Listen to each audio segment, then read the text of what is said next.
Welcome to the Hooked on Chaos podcast.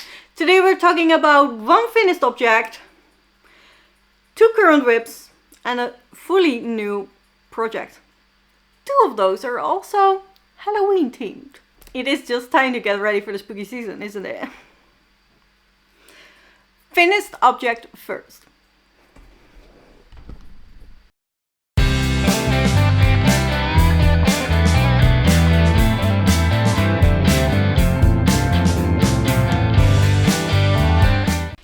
I am sorry if the lighting is weird, but it is 33 degrees outside today, so I had to keep this is the biggest window in my house, so I had to keep the blinds down to not let the sun in, and I'm waiting for the evening so the sun isn't as powerful, but now we have a light beam and a not so light beam. I'm sorry, but this is what we're working with. My first finished object is the Practical Witch Hat by Tiny Owl Knits, or finished for now, because this is the reason why. So it doesn't keep sitting as upright as I would like, but I think that's fine. However, the big issue is this flap, which should be here. This is because the felting process didn't go right. However, this hat has been felting in the wash machine and the dryer for 11 and a half, maybe 12 hours. So I don't think it is gonna be better if I keep putting it in the washing machine at this point. Let me put it off because it's easier to talk to you this way. As you can see, it isn't felted as well as I would like it to be. Obviously, you're not gonna see it's black yarn. How more felted it is, how stiffer it is, and I want it stiff because I want the top to be upright. Like, it can be bendy a bit, but like if it stayed like this, that would be great. It does not. And then I wanted it to dry like this, so the flaps would be just staying. In the pictures of the pattern, it does. And she states that you need to buy feltable wool, which I thought I did because I bought 100% wool. No superwash, no nothing. Just 100% wool, which should be feltable, right? But this is it in like 11 and a half hours in the washing machine as well as the dryer. The washing machine seemed to work a bit better, and I went hard with the washing machine. So I put this in the washing machine on 90 degrees Celsius. That was the highest my washing machine can go. When I Google, because she says just on high in her pattern, when I Googled, they were all talking about 40 or 60. And I was like, I tried 60 and it wasn't working well. I was like, let's go 90. And then, because it took so long, I even put it in there for like 2 hours and 45 minutes every single time. I put towels in there as well. I did put it in a pillowcase, which was a good thing because all the fuss got out and then it just kept in the pillowcase, so it kept all the towels fuss free. But I got like 2 towels in there, and I bought those balls with the spikes for in the washing machine, so it would get a lot. It will beat up a lot, but yeah, I can still see some stitch definitions. I still see the columns. I don't see every stitch anymore, but I can see the columns of stitches still. And it's obviously not stiff enough to hold up the brim. So what I think I will need to do, preferably I would hand felt this now. But I do not have the physical strength or capacity or anything at this moment for this. That is just how it is. That is my disease. I can't help it. We just have to live with it. So I don't think hand felting is in the cards for me. So I think I have to adjust or, accept that this is gonna fall down a bit, which is still, I think it's still fine. As long as it's not keeping like this, if it's up like this, it's fine. And then I will put, how she call it? Yeah, she says, be sure to get something that's 100% wool or animal fiber. I got that. Yeah, so I will wire my brim. You don't need to. She has one picture with a head that is brimmed with wire, and then there is one where there is no wire in the brim, and it stands up enough. Mine does not. I don't know what went wrong with the felting process. Is it supposed to take this long? Is it normal to take over 12 hours?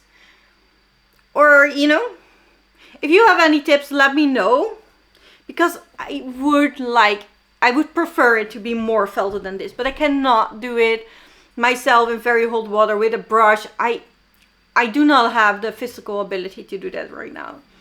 So if there is an easy way for me to still get more results, please let me know. Otherwise, I will just wire the brim and accept that this is gonna be not as sturdy as I want it to be. But that is my finished object. I have knit this with Drops Charisma 100% wool in the color black. It's color 5. On 7mm needles. My gauge was a tiny bit tighter than the pattern, so I just upped the needle and then I was fine. And then I worked on 2 different projects that I already put on the needles before. I worked a tiny bit on the Easy Now shawl by Miriam Molake. This is how far I am. I don't know if you see a lot of difference. But I started the 5th sequence. So now I need to do another lace part, and then it's one more repeat. And then I'm done. Or that is how much repeats she recommends in the pattern. However, the pattern is for DK weight. And I am knitting it in fingering weight.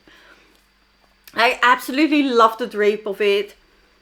And when I hit this repeats as stated in the pattern, I will go ahead, block this on, try it on tubing, see how far mine blocks out, like how long it is and how wide it is, and what it is supposed to be, which length and width. And then I will decide if I do more repeats or not, if they're necessary. We'll see, but I really love it. But yeah, I just did one. How is it called? It's not called vanilla knitting because that's, you know, straight in the round or straight and... Oh, why can't I think of English words today? Normally I can't think of Dutch knitting terms, so it's very weird that I cannot think of the English ones instead. But yeah, but if you knit flat and you still knit straight, I did one of those. Just a chunk, just one stripe of those, and that's all I did on this shawl. The most time for me is put in on my Lusk Tee by Rebecca Clow. I'm this far in now. This has been laying down for a bit. I finished my ball and I really wanted to either start the sleeves or start the ribbing when I would finish that ball. And we were on vacation when that happened, obviously. And I do not want to either start a new technique because there's a leather or braid before the ribbing. You don't have to do it, but it is one of the options and I would like to do it. And I've never done it before, so that is not something I want to do on the go while in the car. And the sleeves had some short rows in it, which isn't that hard, but I also don't want to do in the car. And then when I got back from vacation, my brain was fried. It did not have as many things to deal with as in that week since a long time. So it was fried and I just did not want to do either the sleeves or a new technique. So I decided to just add another ball of yarn and still work on the body. At least then I can still get something done on this t-shirt instead of it just laying down waiting for my headspace to be in the right place. And I'm currently on 18 centimeters of the body. In the pattern she advised to be 24 or 4 until, you know, you feel like you're done. So I will have to be able to fit it soonish. But for that I would like sleeves and color. That's why I wanted to do that in the first place.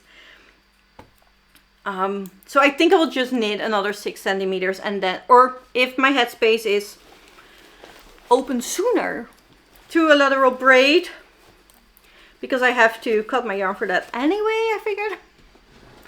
Out when watching the tutorials she provided. It's not a tutorial she made, she links to somebody else that she loves the technique the most of. So that tutorial said that you have to cut it. So I don't think it matters if I start another ball and then I have to cut it anyway before I start the ribbing.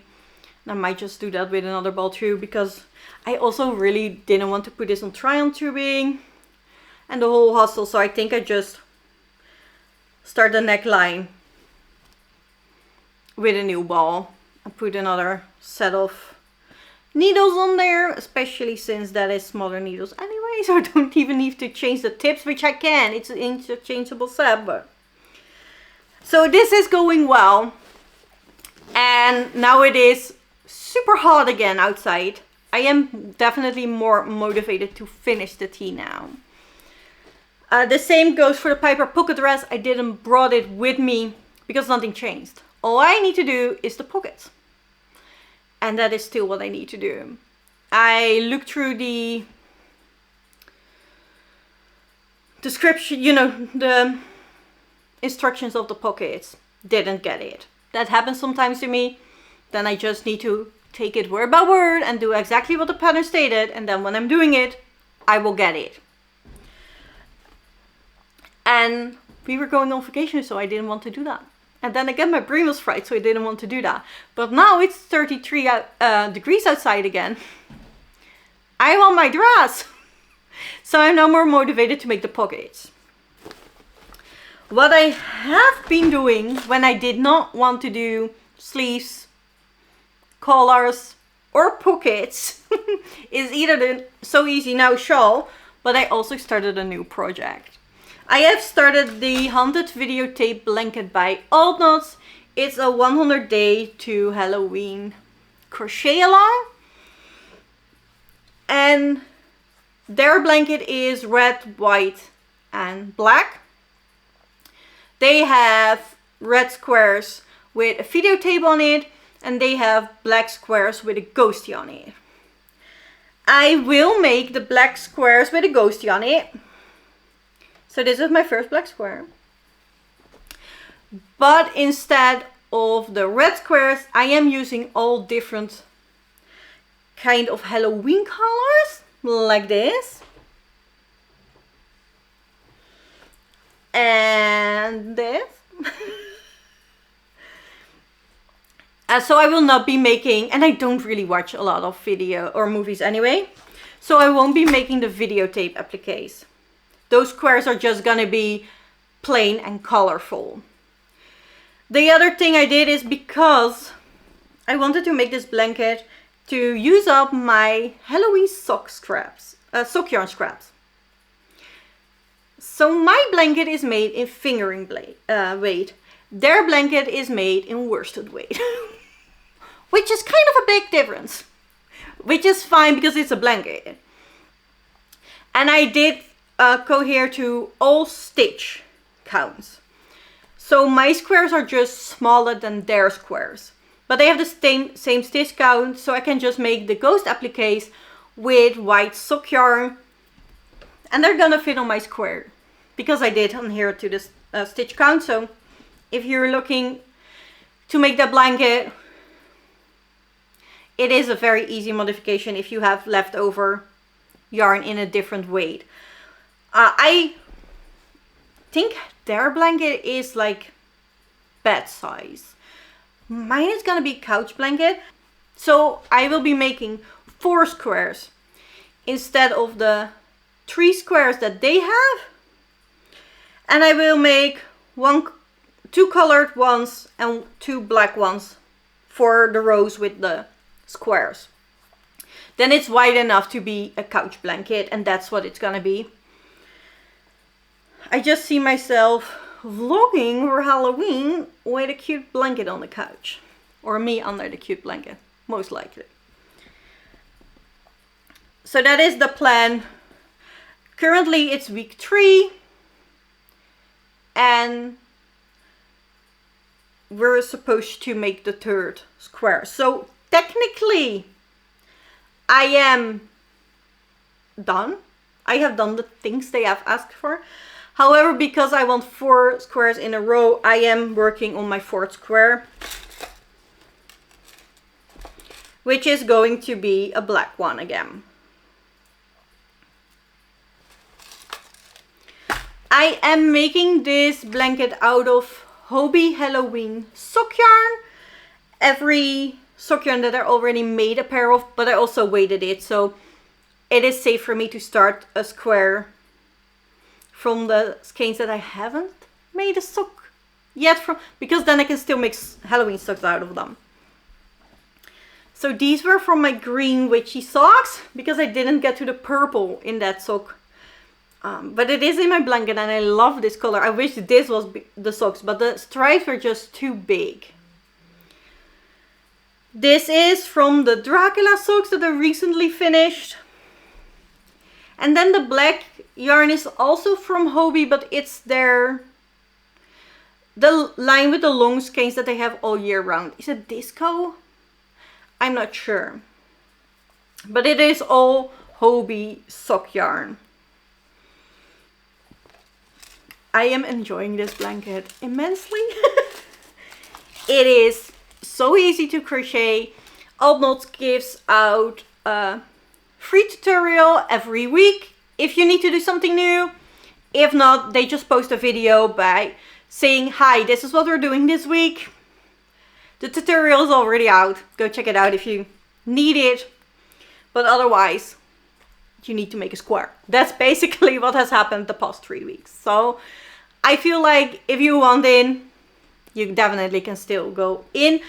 They made a whole magazine full of 100 movies to watch, a weekly planner, a monthly planner, the pattern for the blanket, the tea recipes that they use from tea from their local yarn store.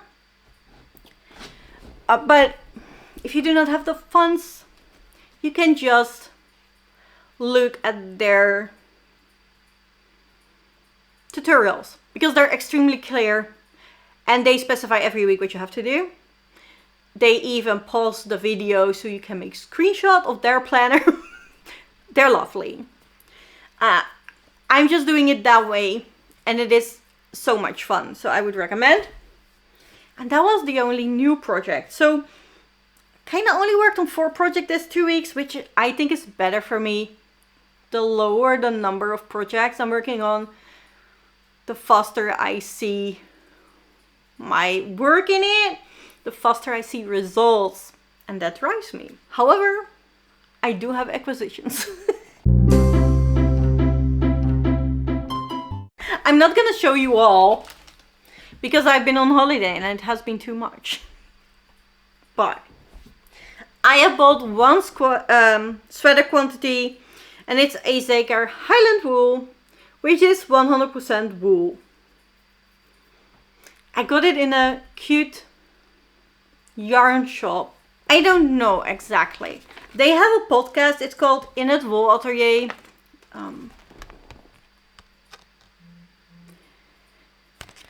I can't remember if it was in Eindhoven or Den Bosch.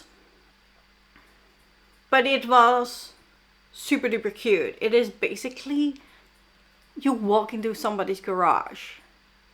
But then there's this whole little wool shop, and they even had a basket of free yarn you could take. It was adorable. It was lovely. If I find it, I will link it down below. I will definitely link down their podcast. And that's where I bought the Highland wool by isager. It's such a stunning color. There was a very sunny purple, but it was already taken by another lady, so I did not I did not steal it. But that would definitely go back. I know Sarah from It's a Sarah has mentioned that store before, and the store has also been on the Knit to Purl to festival. It's so annoying, I can't think of the name. I'm so sorry.